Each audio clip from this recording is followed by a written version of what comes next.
Queria pedir para você abrir a sua Bíblia em Juízes, capítulo 6. Juízes é um livro não muito conhecido da Bíblia, mas ele está no comecinho.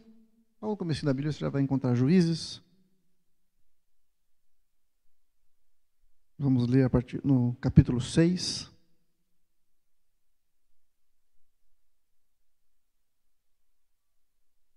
A partir do verso 11. Juízes, capítulo 6, a partir do verso 11, diz assim: Então veio o anjo do Senhor e assentou-se debaixo do carvalho que está em Ofra. Ofra é uma cidade, que pertencia a Joás, Biesrita. E Gideão, que significa lenhador ou aquele que derruba, seu filho, estava malhando o trigo no lagar para pôr a salvo dos midianitas. Então o anjo do Senhor lhe apareceu e lhe disse: O Senhor é contigo, homem valente. Respondeu-lhe Gideão: Ai, meu Senhor, se o Senhor é conosco, por que nos sobreveio tudo isto?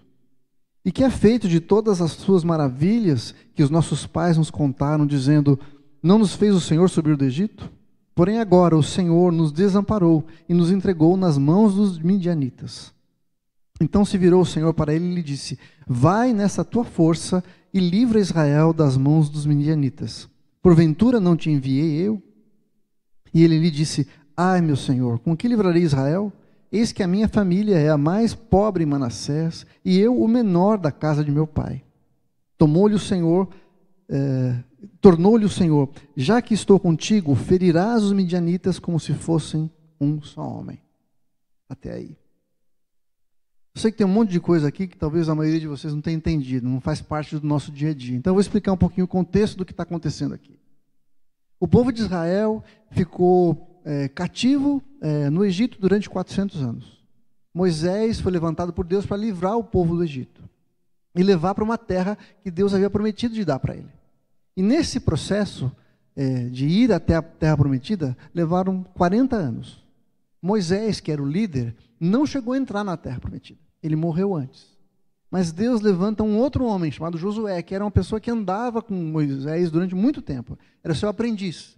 E Josué finalmente, então, leva o povo a entrar na terra prometida. E o povo, de fato, conquista essa terra, destrói e espalha vários dos seus inimigos, expulsa várias das pessoas que moravam naquela região, e essas pessoas vão embora. Mas havia uma ordem de Deus que era para que eles não deixassem, não se envolvessem com as pessoas que estavam ali. Mas o povo foi desobediente e não cumpriu a ordem do Senhor completamente. Eles acabaram amolecendo e não expulsaram todos os habitantes. Eles acabaram convivendo com essas pessoas e começaram a assimilar um pouco da cultura daqueles povos que habitavam ali. E isso acabou afastando essas pessoas do Senhor. Trouxe comportamentos e atitudes e costumes que não eram próprios para o povo de Israel, o povo de Deus, participar. E nesse processo, a gente vê no livro de Juízes alguma coisa que acaba se repetindo.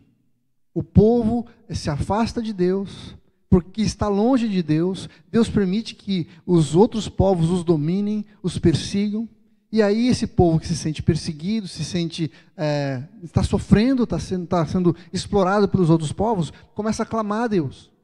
E aí Deus, na sua misericórdia, levanta uma pessoa que é chamada de juiz. Juiz, é um líder, não é um juiz como a gente está acostumado, mas é um líder, é uma pessoa que vai tomar a frente, um guerreiro, alguém que vai libertar o povo desse povo que está oprimindo o povo de Israel. Só que passa algum tempo e o povo acaba repetindo o processo.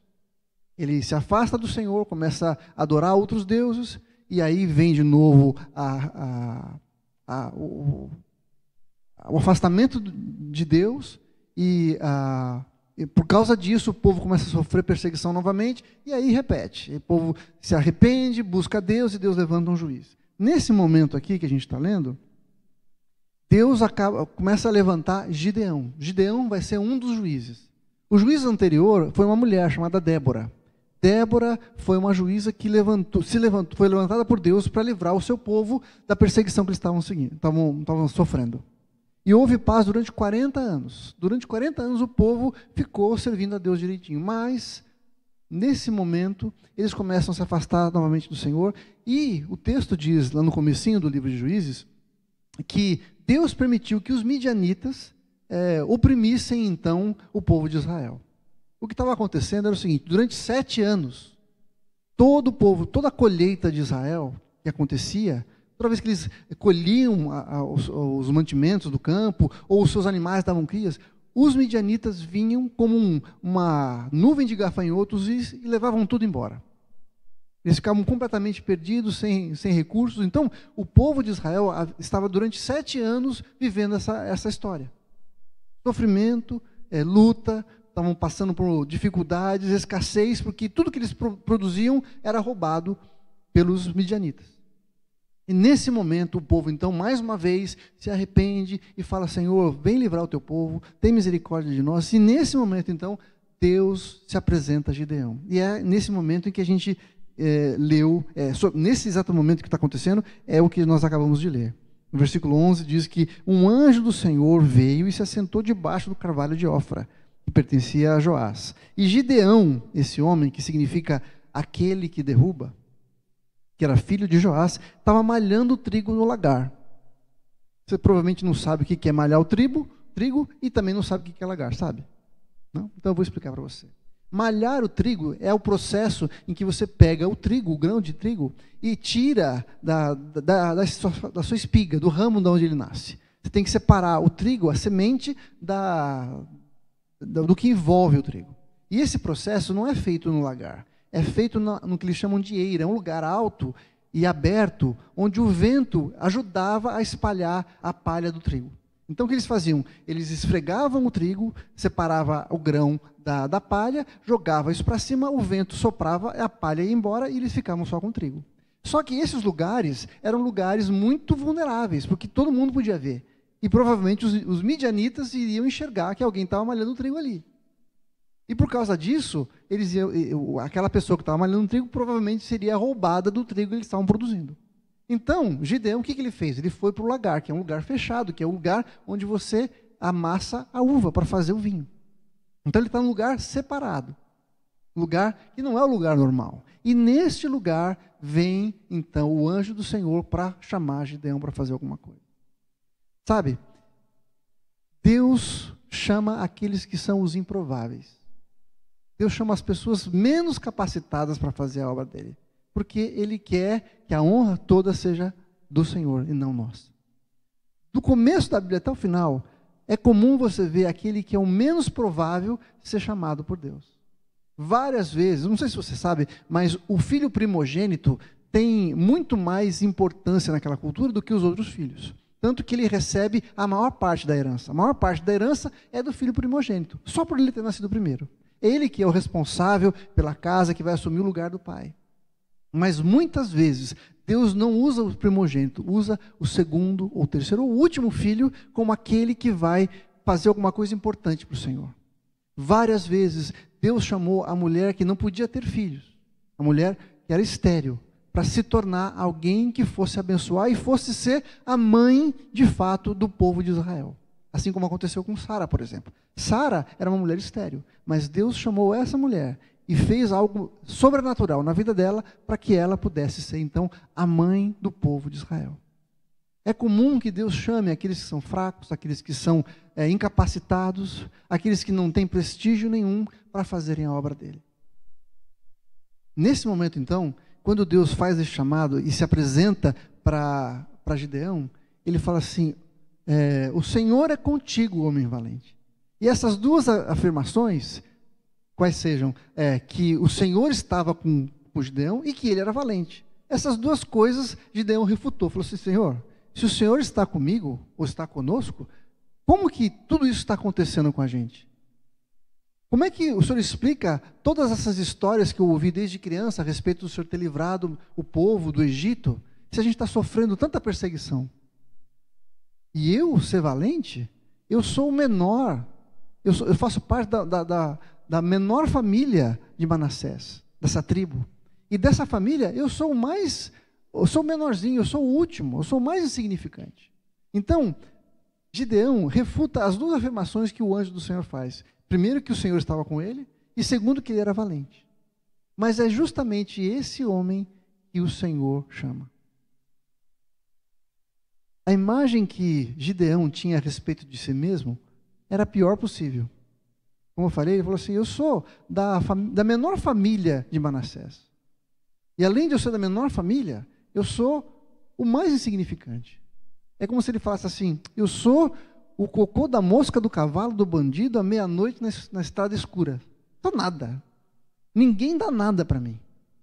Mas o Senhor fala assim: eu sou contigo. E porque eu sou contigo, você vai destruir o povo dos midianitas. Você vai acabar com essa opressão.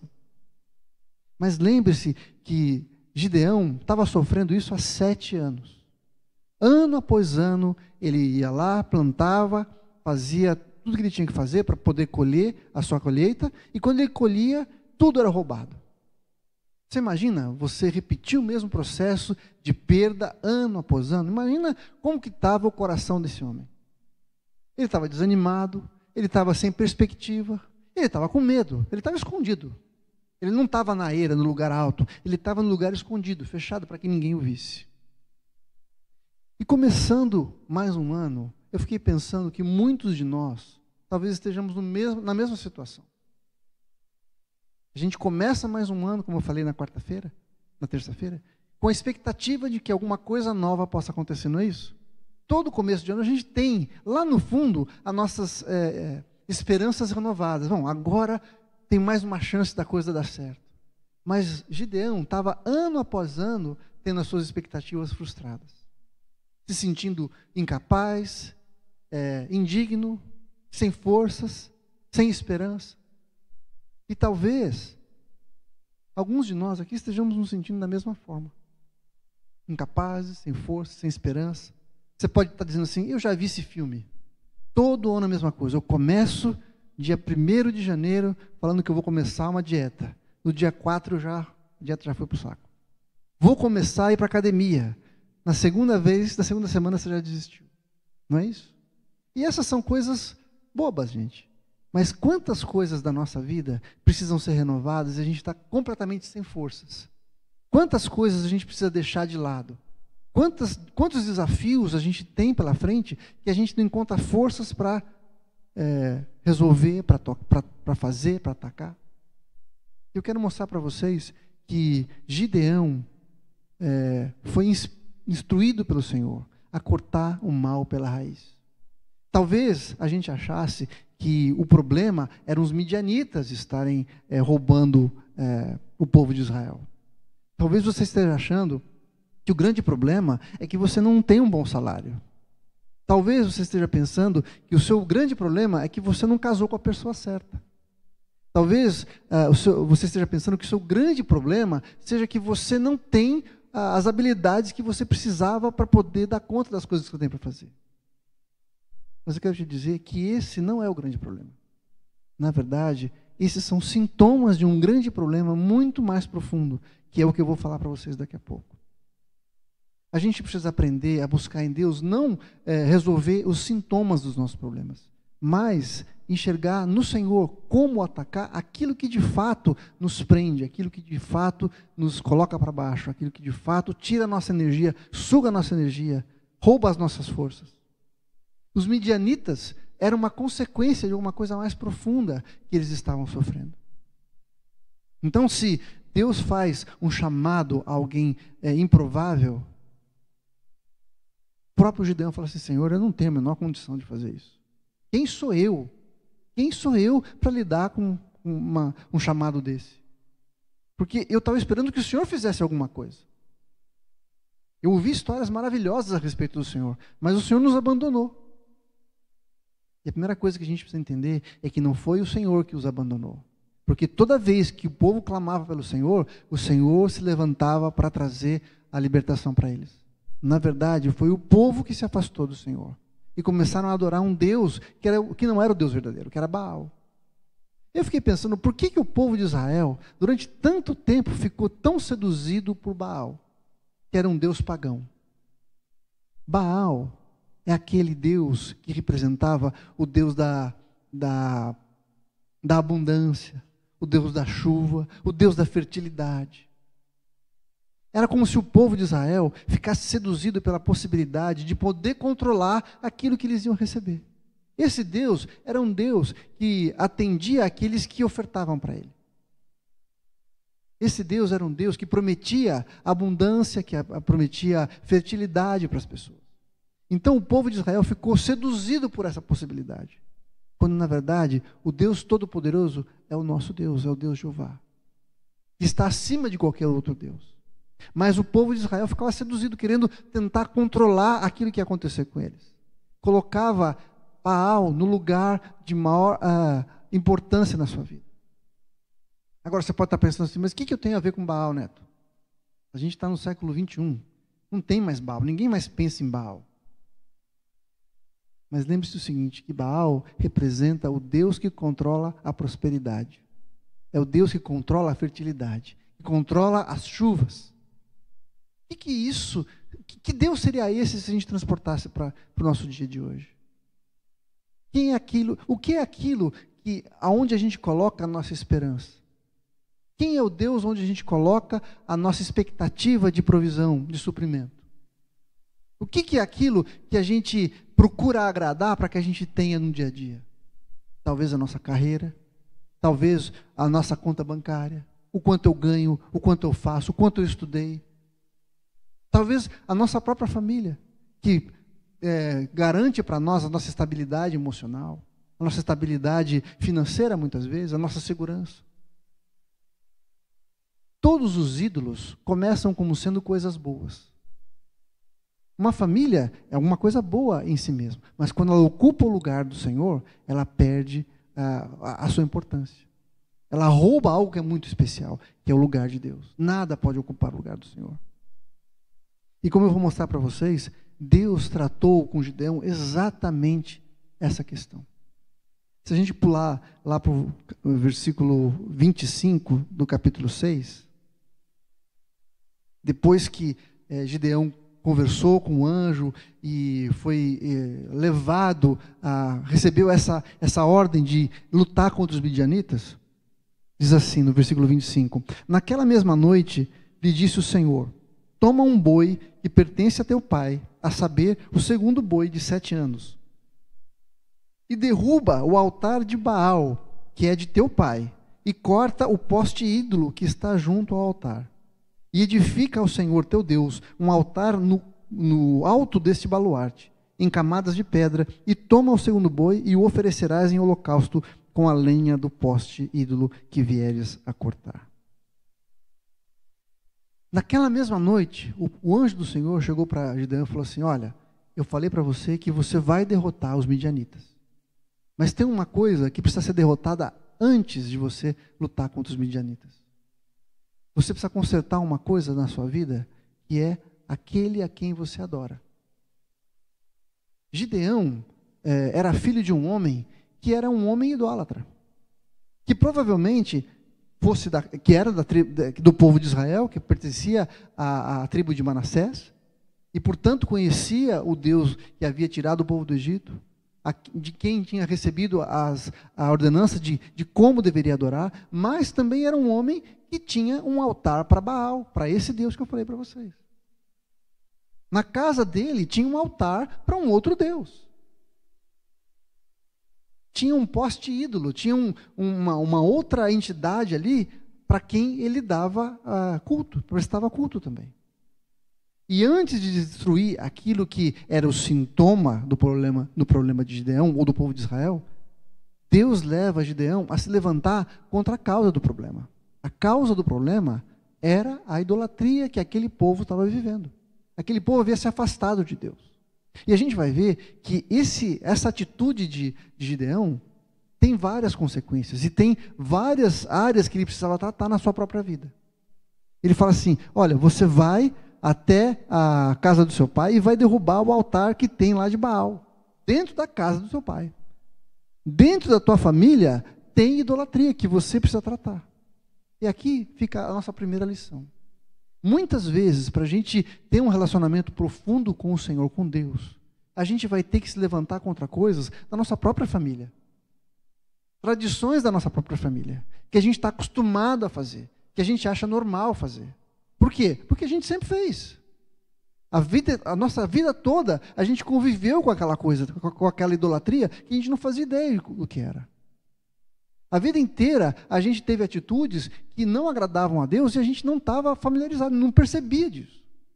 Então, quando Gideão tem que ir lá na casa do seu pai e derrubar o altar do seu pai, ele compra uma briga com o próprio pai. Você percebe? Com a sua própria família. E Jesus, certa vez, falou assim: aquele que amar mais o seu pai ou a sua mãe do que a mim, não é digno de mim. Jesus não se divide com ninguém. Se ele não for a pessoa mais importante da nossa vida, ele não serve para ser mais nada. Não adianta eu falar assim: não, Jesus é um homem bom, foi um homem bom, um bom mestre, um profeta, um homem que falou do amor, falou da paz. Mas se ele não for Senhor da nossa vida, ele é mais um. Ele não quer se relacionar com a gente simplesmente como alguém que nos ajuda quando a gente está enrolado. Às vezes a gente trata Deus como se fosse um... Como é que chama aquelas pessoas que carregam mala para a gente? No hotel? Tem um nome para isso, não esqueci. Alguém que faz um favor para a gente quando a gente precisa. Olha, eu estou precisando de alguma coisa, Deus, dá uma força para mim. Não é esse tipo de relacionamento que Deus espera que nós tenhamos com Ele. Nosso relacionamento com o Senhor é de absoluta submissão. Por isso, o Senhor fala assim: olha, vai na casa do teu pai e derruba o altar de Baal que tem lá. Acaba com esse negócio. Você vai arrumar encrenca com seu pai. Mas se você não fizer isso, os problemas vão continuar. Derruba o altar. Quando ele compra esse problema com seu pai, não é só com o pai. A gente vê um pouco mais para frente no texto que toda a cidade ficou empolvorosa. Os homens da cidade falaram assim: escuta, quem foi o louco que fez isso? Que derrubou o altar de Baal? E eles logo descobrem que foi justamente Gideão. E eles chegam para Joás e falam assim: Joás, teu filho derrubou o altar de Baal aí. Traz ele para fora que nós vamos matar ele. E aí Joás tem uma sacada muito inteligente. Ele fala assim: se Baal foi ofendido de alguma forma, que o próprio Baal se defenda. Ele não é Deus? Então deixa ele dar conta de Gideão. E ele vá lá e lute com Gideão para fazer justiça. É claro que nada aconteceu. Mas Gideão arrumou encrenca com toda a cidade, com a sua sociedade. E aqui é uma outra coisa que muitas vezes nós vamos ter que enfrentar. Quando a gente se posiciona ao lado de Jesus, ao lado do Senhor, talvez a gente tenha que se levantar contra a nossa família, contra as tradições da nossa família. Talvez a gente tenha que se levantar contra as tradições da sociedade, contra aquilo que essa sociedade está acostumada a fazer. E hoje é muito claro para a gente, é muito evidente que se você quiser ser um cristão de verdade, você vai ter que se posicionar contra muitas coisas que a sociedade normatiza, que são contra a palavra de Deus. E você vai ter que se posicionar. Porque esse é o problema que nós estamos vivendo. Falta de posição ao lado do Senhor. Se nós queremos ter um relacionamento profundo e verdadeiro com Deus, nós precisamos nos levantar contra aquelas coisas que afrontam ao Senhor. E não vai ser fácil. Não é fácil você se levantar contra a sua família. Também não é fácil você levantar a bandeira de que você não faz aquilo que todo mundo diz que é certo fazer. Uma vez que essas coisas ofendem o Senhor. Uma outra coisa que Gideão teve que fazer, quando ele vai e derruba o altar e oferece aquele animal que o Senhor pede para que ele ofereça, é um animal muito caro, muito importante. Ele está sendo engordado há muitos anos, porque ele era um animal que iria ser oferecido para um Deus. Mas também era um animal que trazia recursos para ele. Lembra que eu falei que são 7 anos de roubo, 7 anos de escassez por causa dos midianitas se levantando. Então, aquele recurso que eles tinham, aquele boi, significava abrir mão de um recurso para a sua sobrevivência. E muitas vezes nós vamos ter que abrir mão daquilo que nós achamos que vai trazer os recursos para a gente. E oferecer isso para o Senhor. Então ele teve que abrir mão da sua família, teve que abrir mão da sociedade, mas teve que abrir mão dos seus recursos também. E muitas vezes a gente acha que se relacionar com Deus é só simplesmente receber as bênçãos. É simplesmente ser abençoado e não ter mais problemas nenhum na nossa vida.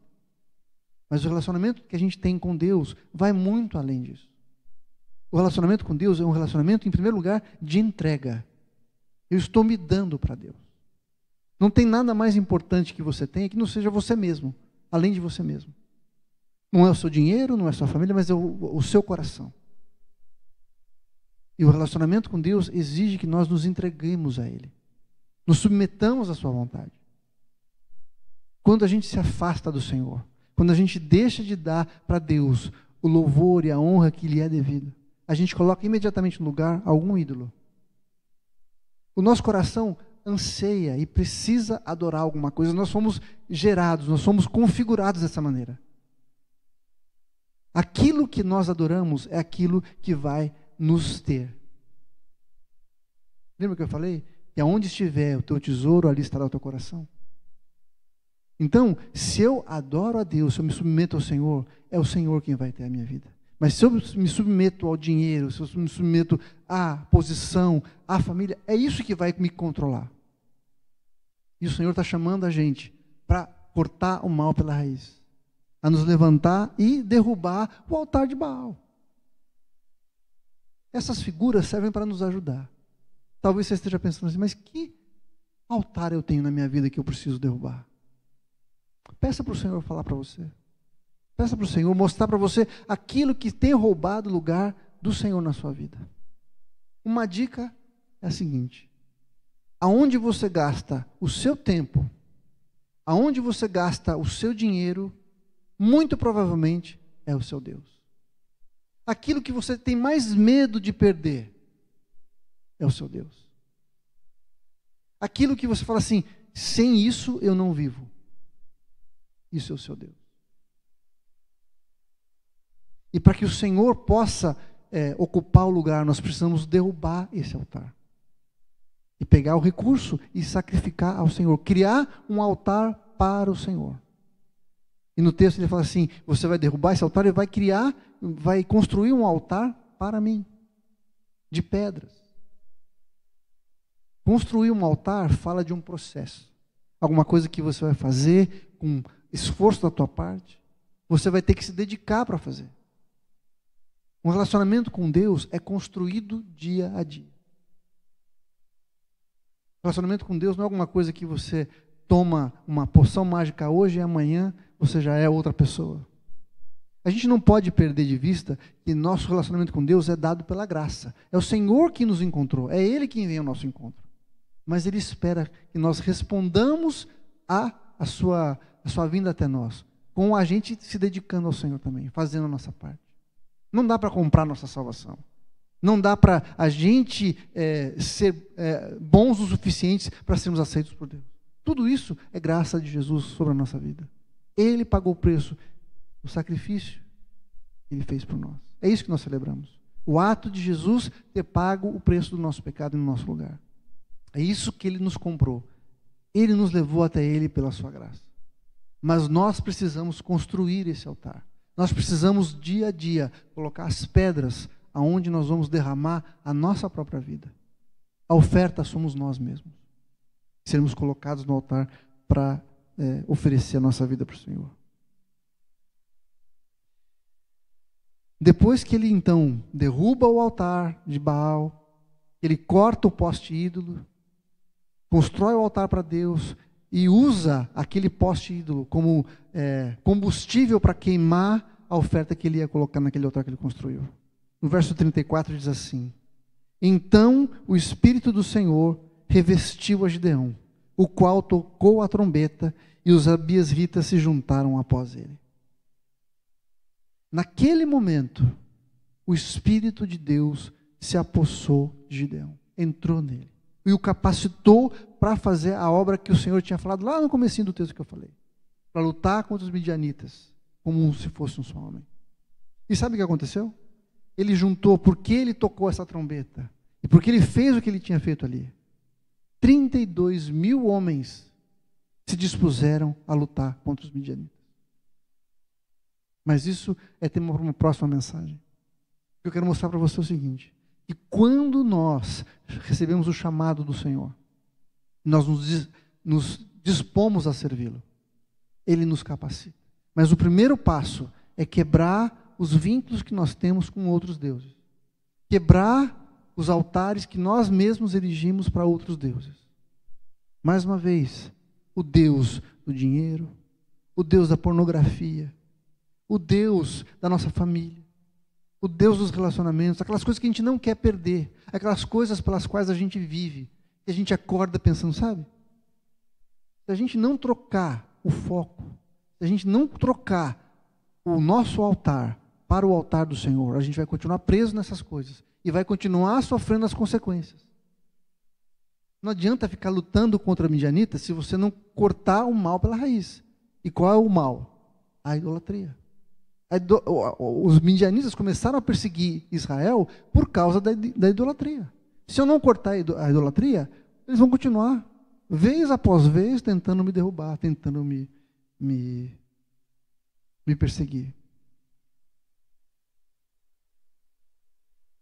Eu quero terminar apontando algumas coisas que eu vejo nesse texto que são importantes. A primeira é que Deus chama aquelas pessoas que estão trabalhando. Gideão estava lá fazendo a obra dele. Mesmo que fosse difícil, mesmo que ele corresse o risco de mais uma vez ser frustrado, de ter o seu trabalho roubado, ele estava lá. Ele deu um jeito de fazer o seu trabalho. Quando Jesus chama os seus discípulos, ele chama Mateus, que estava na coletoria. Mateus era um coletor de impostos, ele estava lá trabalhando. Quando ele chama Pedro, Tiago e João e André, eles estavam pescando, estavam lá trabalhando. Quando Jesus se apresenta a Paulo, o apóstolo, Paulo estava indo perseguir a igreja, ele estava trabalhando.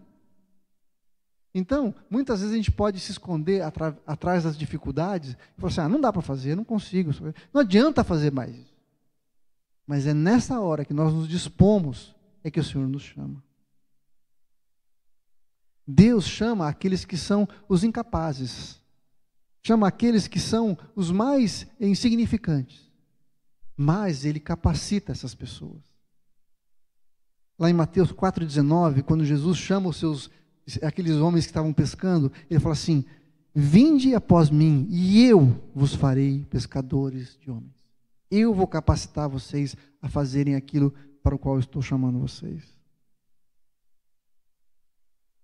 Quando Deus dá a ordem de construir o tabernáculo, Ele separa algumas pessoas para a obra do tabernáculo. E lá em Êxodo 35, versos 30 e 31, diz assim, disse Moisés aos filhos de Israel, eis que o Senhor chamou pelo nome a Bezalel, era um homem, filho de Uri, da tribo de Judá, e o Espírito de Deus o encheu de habilidade, inteligência e conhecimento em todo artifício. Ele era um artífice, era um homem que sabia mexer com pedras preciosas, com madeiras, com metais. Ele foi chamado para criar todos os utensílios do templo ou do tabernáculo que o Senhor tinha pedido para Moisés construir. Embora ele tivesse experiência, ele tivesse aprendido isso, o Senhor o capacitou com inteligência e sabedoria para fazer a sua obra. E como eu falei, Deus trata da causa antes de tratar do sintoma. Deus tratou do problema. Falou assim, Gideão, não adianta você querer lutar com o midianita se você não resolver aonde está o problema.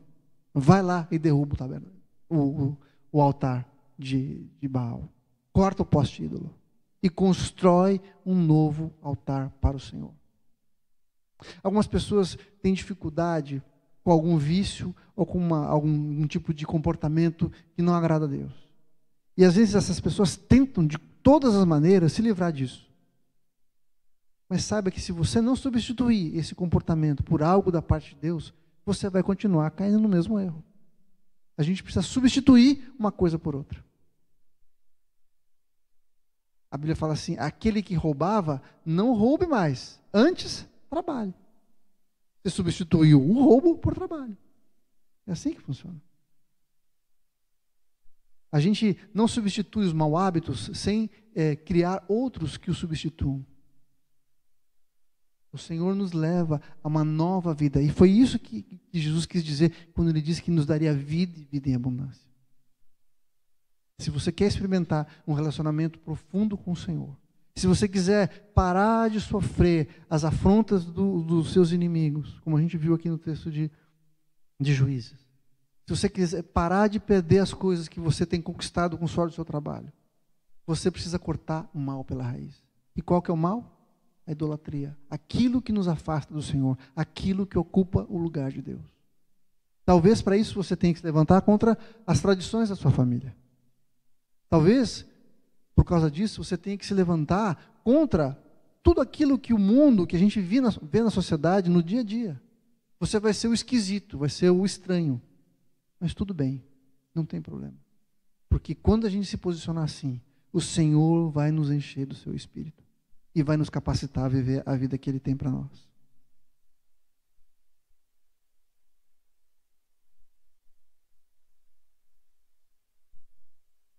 Quando Gideão cumpriu a ordem do Senhor, ele foi levantado como um juiz e libertou o povo de Israel. O Senhor tomou e o encheu do seu Espírito. Mas ele teve que se posicionar, se livrando daquilo que o afastava do Senhor. Então, começando esse ano hoje, primeiro domingo do ano, eu queria que mais do que o compromisso de te pedir, ou te levar a mais do que o compromisso de começar uma dieta, de começar a academia, de assistir menos, o compromisso de assistir menos televisão, ou sei lá qual seja o compromisso que você está no seu coração. Que o seu maior compromisso seja não tocar nos sintomas, mas mudar a causa. Tirar a idolatria, quebrar os altares que nos aprisionam a coisas que não nos afastam do Senhor. Porque quando nós estamos perto do Senhor, a sua luz ilumina a nossa vida e nós podemos enxergar tudo aquilo que precisa ser mudado. Estando perto do Senhor, Ele nos fortalece, Ele nos alimenta, Ele nos levanta e Ele transforma a nossa vida. É hora de quebrar os altares. É hora de quebrar tudo aquilo que nos amarra a coisas que não agradam ao Senhor. E no lugar, construir altares para o Senhor. Colocar a nossa vida no altar do Senhor.